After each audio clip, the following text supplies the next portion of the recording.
Oke. Okay, Assalamualaikum dan selamat pagi. Saya Jennifer Marshall ingin membentangkan tentang faktor penyebab ketidakupayaan penglihatan dan pertuturan. Okey, di sini saya telah sediakan satu slide yang boleh kita akan rujuklah di dalam sini untuk kita lihat apakah faktor penyebabnya ketidakupayaan penglihatan dan pertuturan. Okey. Salah satu faktor yang ketidakupayaan pendengaran ialah masalah pendengaran ini merupakan suatu kecacatan yang paling kerap berlaku di dalam suatu populasi manusia pada era tahun inilah, berdasarkan maklumat yang diperolehi daripada Pertubuhan Kesihatan Sedunia World Health Organization 1999 menganggarkan hampir 250 juta penduduk dunia mengalami masalah pendengaran. Setiap 1,000 kelahiran dianggarkan 1 hingga 3 orang mempunyai masalah pendengaran kongenital. Lebih kurang 50% daripada kes berkenaan disebabkan oleh faktor genetik ataupun pendedahan kepada faktor sekitaran yang lain. Okey, kita tengok masalah penglihatan. Masalah kecacatan penglihatan atau buta adalah sejenis kecacatan fizikal di mana sebahagiannya daripada alat-alat panca indera telah rosak, sama ada rosak teruk ataupun mengalami kehilangan yang sedikit sehingga meninggalkan kesan yang negatif terhadap pertumbuhan seorang kanak-kanak. Persatuan Perubatan Amerika telah pakai istilah buta seperti yang berikut, iaitu ketajaman pandangan pusat 20/200 atau kurang pada mata terbaik, dengan kata pembetulan atau ketajaman pandangan pusat lebih dari 20/200. Sekiranya terdapat kecacatan medan penglihatan di mana pandangan sisi kucuk pada tahap di mana keratan rentas terlebar, dari mana luas medan penglihatan tidak melebihi 20 darjah pada mata terbaik. Okay. Ini kita tengok slide yang seterusnya. Ini adalah faktor penyebab berlakunya ketidakupayaan penglihatan. Salah satunya ialah faktornya ialah kecacatan semula jadi, di mana sama ada yang berkaitan dengan baka ataupun penyakit yang berlaku pada peringkat bayi lagi. Maksudnya ini adalah faktor yang melalui baka genetik lah, dia berlaku dari baby lagi, daripada baby, dia masih daripada peringkat baby. Okey, faktor yang kedua ialah faktor parental. Faktor parental iaitu di mana umpamanya bayi yang dilahirkan lemas akan mengalami kerosakan otak, jangkitan penyakit kuning yang serius dan sebagainya. Maksudnya iaitu di mana bayi ini berlaku di antara 28 minggu hingga 1 minggu selepas bayi tersebut dilahirkanlah, iaitu parental. Okey, yang faktor yang ketiga ialah bayi itu dilahirkan normal, tapi kecacatan berlaku apabila akibat dari penyakit, kecederaan ataupun kemalangan. Bayi ni dia lahir sihat walafiat, tetapi mungkin berlaku kecacatan tersebut akibat daripada kemalangan, akibat daripada penyakit ataupun kecederaan lah. Okey, kita lihat slide yang seterusnya. Faktor penyebab masalah pertuturan. Okey, salah satu faktor penyebab masalah pertuturan ialah punca daripada gangguan artikulasi. Okey, gangguan artikulasi ini ialah kecacatan lidah, sumbing bibir dan lelangit, kecacatan penyakit hidung dan tekak, serta peniruan pertuturan salah yang dipelajari oleh kanak-kanak semasa dalam proses pembelajaran, di mana kanak-kanak ini dia bertutur sesama kawannya menggunakan perkataan-perkataan yang salah lah, yang kita boleh yang selalu gunakan oleh kanak-kanak tersebut.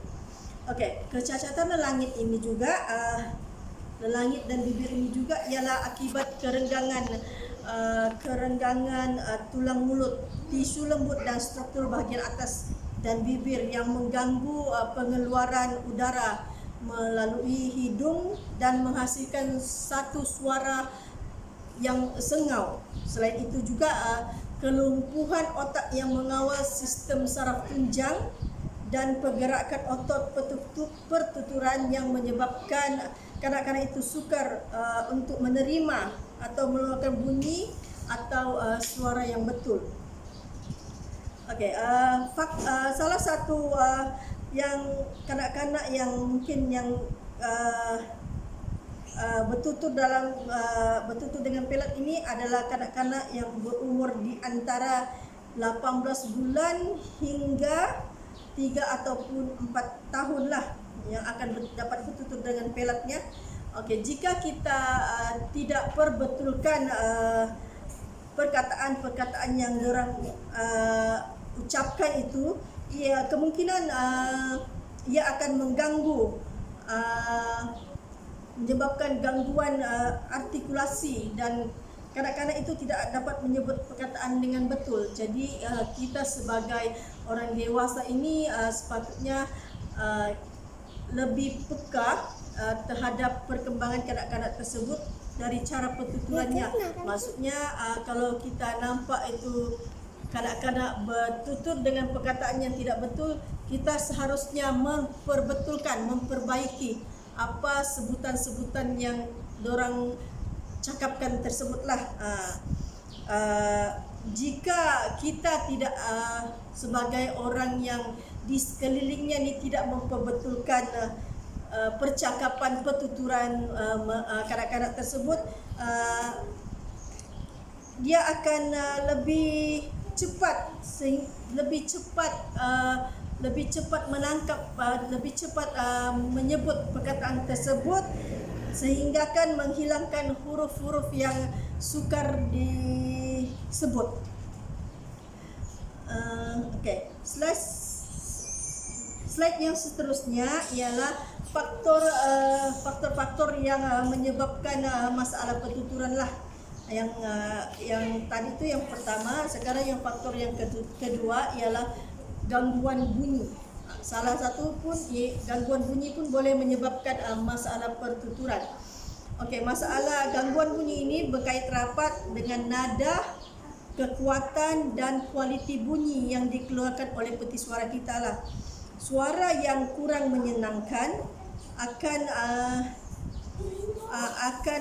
mengakibatkan dari alunan bunyi teratur.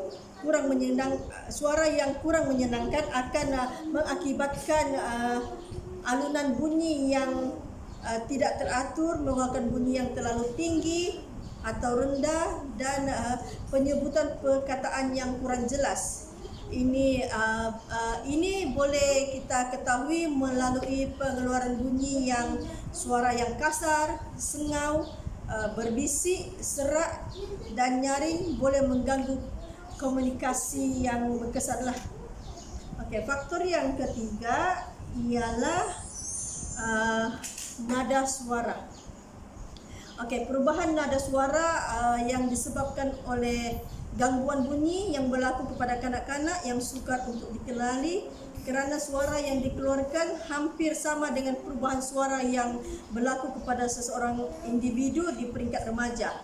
Okey, oleh itu masalah ini hanya akan diketahui jika perubahan suara yang masih berlaku kepada seseorang individu apabila ia dewasa. Maksudnya di mana perubahan bunyinya itu kita dapat ketahui apabila dia meningkat dewasa lah, jika kita tidak ubah itu nada suaranya.